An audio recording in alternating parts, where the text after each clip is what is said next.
Неге сеанстар, проработкалар бір адамдарға көмектеседі, медитацияларда түрлі, ал бір адамдарға неге көмектеспейді? Бұның сыры неде? Жалпы ішкі дамудың қандай этаптары бар? Не нәрсе сізді күтеді, не нәрсе сізге нақты көмектеседі, не нәрсе сізге нақты көмектеспейді деген сияқты нәрселер, және де ешқандай фанатизмсіз, ешқандай қиял ғажайыпсыз, соны бүгін сіздерге өзімнің опытым бойынша айтатын боламын. Ең бірінші нәрсе сіздің түсінуіңіз керек. Ешқандай әлемде ерекше адам, ерекше миссия жоқ. Егер де біреуден естісеңіз, ерекше адам бар, ерекше миссиям бар деп естісеңіз, бұл тек қана эгоның иллюзиясы ғана. Бұл біріншіден. Екіншіден, сізге жаңағы неге проработкалар, неге медитациялар, неге сеанстар көмектесті, ал біреулерге неге көмектеспеді деген сұрақтың бір ғана жауабы бар. Бұның жауабы бұл опытта.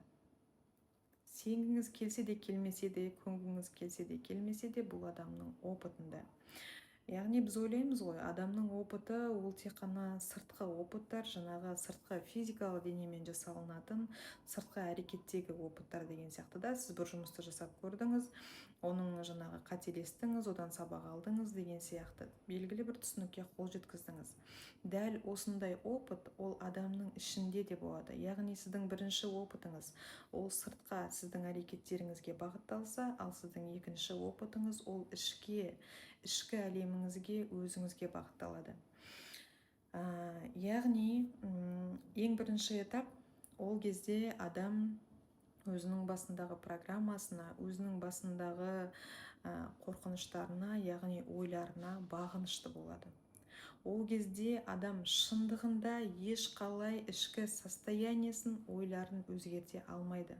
Адамның басына бір қорқыныш келсе, бір тревожность келсе, бір уайым келсе, адам ол уайымды, ол қорқынышты ешқандай позитивті ойлармен, ешқандай керемет ақылды сөздермен, ешқандай терапиямен оны алып тастай алмайды.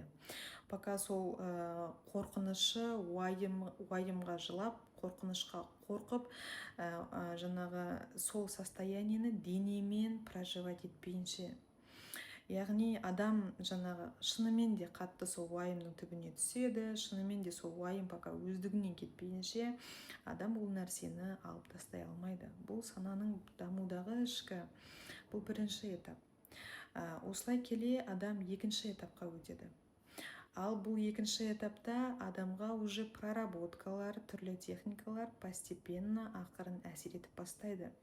Бұл кездегі адамның ең бірінші осознаниесі ол маған проработкалар, маған жаңағы психологпен жұмыс, я не знаю, да, солар әсер ете бастады деген адамға нақты осознание, нақты түсінік келеді. Өйткені ол шындығында сол нәрсенің нәтижесін өзі сезінеді. Ал енді адам қалай бірінші этаптан екінші этапқа өтті деген кезде, бұл деген сөз сіздің жаңағы опытыңызға байланысты болды. Яғни сіздің күшіңіз, ол сіз бірден ішіңіздегі қорқынышты өзгерте алмағандығыңыз, немесе өзгеріп тастағандығыңызда емес, сіздің күшіңіз ол қайталануда. Яғни сіз қанша қиналып жатқандығыңызға қарамастан өз-өзіңізге сұрақ қоюды жалғастырдыңыз. Неге бұл мәселелер менің өмірімде болып жатыр? Неге мен осындаймын? Неге осы оқиға менің өмірімде болды? Бұны қалай өзгертсем болады? Қалай бұл нәрсені кетірсем болады деген сіздің әрбір сәттегі қойған сұрағыңыз, ол сіздің опытыңызға жатады. Яғни сіз ол сұрақтың жауабын бастапқыда ала алмайсыз. Сіз неше түрлі сұрақты қоясыз, неше түрлі нәрсені көресіз, адамдарды естисіз, бірақ сіз ешқандай өзгерте алмайсыз, ешқандай жаңағы жауап ала алмайсыз. Бірақ та бұл нәрсенің сізге беретін ең маңызды нәрсесі, который упускают все. Бұл сізге не береді дегенде, бұл сізге опыт береді. Яғни сіздің күшіңіз жаңағы моментально мәселеңізді шешіп тастағаныңызда емес, сіздің күшіңіз жылағаннан кейін қайтып келгендігіңізде. Яғни сіз қорқынышта жаттыңыз, қорқыныштан тұрып алып, сәл күшіңізді жинаған кезде қайтадан сол сұрақтарды қойып, қайтадан өзіңізді өзіңізге оралдыра алғандығыңызда. яғни сіз өмірге ренжіп, құдайға ренжіп, адамдарға ренжіп, маған ешкім көмектеспейді, маған еш нәрсе көмектеспейді деген сияқты сіз бұл нәрсеге қолыңызды бір сілтеген жоқсыз, сіз қайтадан айналып келдіңіз. И в этом ваша сила. Нақты сіздің күшіңіз осыда. Себебі бұл сіздің ішкі стержен, бұл сіздің ішкі мықтылығыңызды, сіздің ішкі табандылығыңызды білдіреді дәл осы нәрсе. Яғни бұл деген сөз, сізге еш нәрсе көмектеспей жатса, бұл басқаларға Құдайдың көзі түсті, сізді Құдай ұмытты, сізді жаңағы басқалар Құдайдың таңдаулысы, сіз сорлы дегенді білдірмейді. Бұл тек қана, опять-таки, сіздің опытыңыздың жоқтығында ғана. Яғни сіз осылайынан жаңағы екінші этапқа келдіңіз да. Сіз бұл жерде, сізге шынымен де түрлі терапиялар, шынымен де түрлі сеанстар әсер етіп бастайды. Сіз бұл этапта жаңағы психологтармен көп сөйлесесіз, я не знаю, сеанстар көп аласыз, проработкалар көп жасайсыз деген сияқты да. Осылай жаңағы сіздің ішкі опытыңыз өсе береді, сөйте келе сіз үшінші этапқа өтесіз.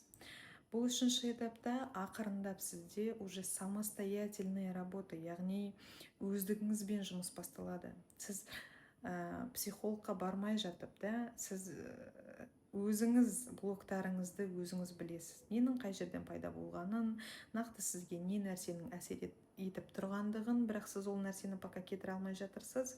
Бірақ мәселенің түбі қайда?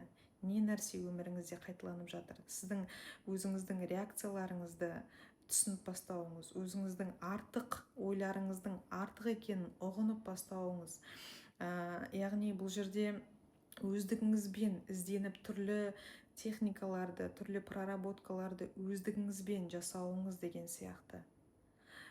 Яғни бұл жерде сізде уже психологтарға жаңағы барғаннан бөлек, сіз уже өзіңізбен көп ойланып, өзіңізге көп жаңағы білгіңіз келіп, өзіңізді зерттеу дәл осы үшінші этапта басталады.